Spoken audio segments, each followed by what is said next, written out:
Halo semuanya, hari ini kita akan membahas sebuah cerita yang, luar biasa banget. Ini kisah dari zaman Khalifah Umar bin Khattab. Tapi ini bukan sekedar cerita pengantar tidur ya.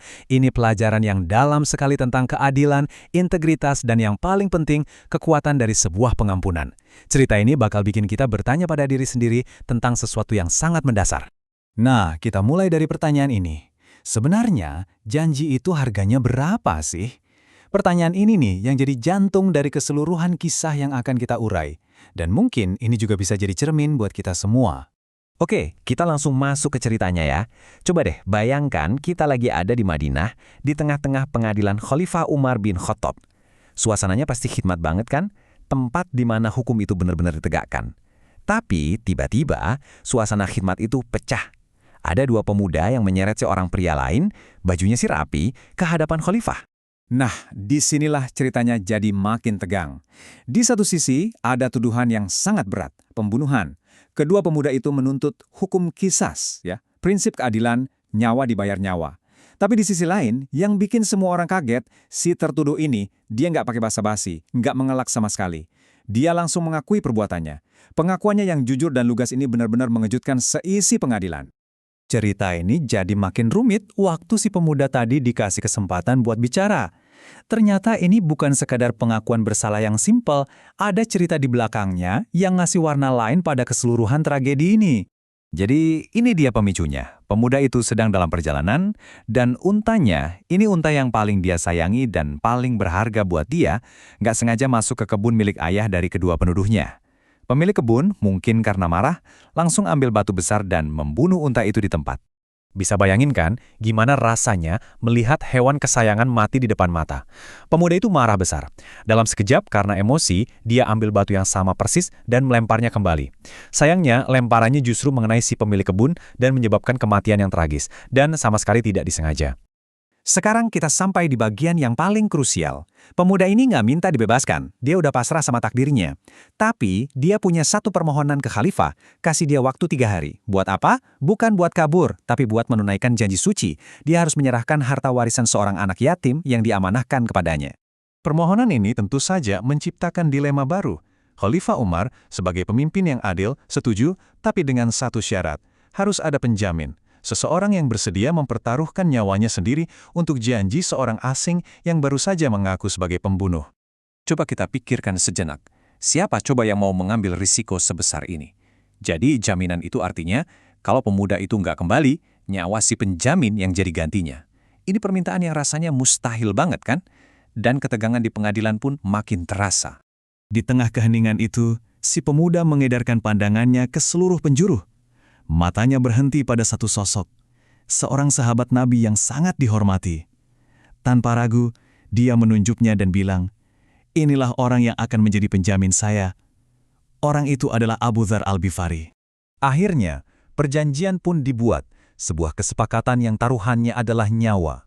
Pemuda itu diizinkan pergi selama 3 hari, sementara Abu Dzar, dengan sebuah kepercayaan yang luar biasa, mengambil posisinya sebagai penjamin. Aturannya sangat jelas. Jika janji itu diingkari, nyawa Abu Dzar lah gantinya. Oke, sekarang kita masuk ke babak yang paling menegangkan, penantian. 3 hari itu rasanya bisa sangat lama, tapi juga sangat singkat. Seluruh kota Madinah seolah menahan napas, menunggu apakah pemuda itu akan kembali sebelum tenggat waktunya tiba. Waktu terus berjalan. Hari pertama berlalu. Begitu masuk hari ketiga, keraguan mulai menyebar di antara kerumunan.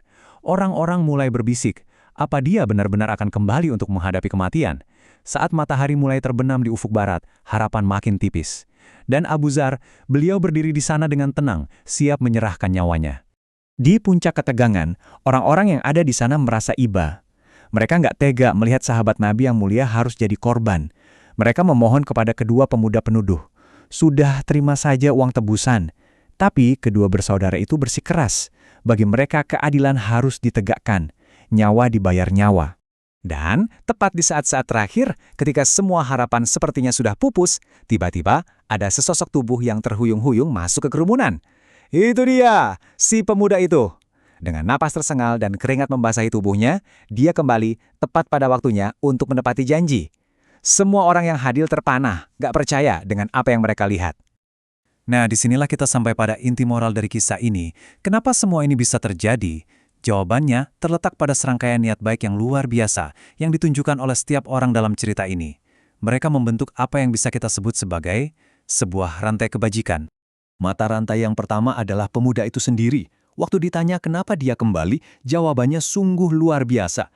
Dia kembali supaya orang gak akan pernah bisa bilang bahwa sifat menepati janji itu sudah lenyap dari muka bumi. Dia menjaga kehormatan dari sebuah prinsip.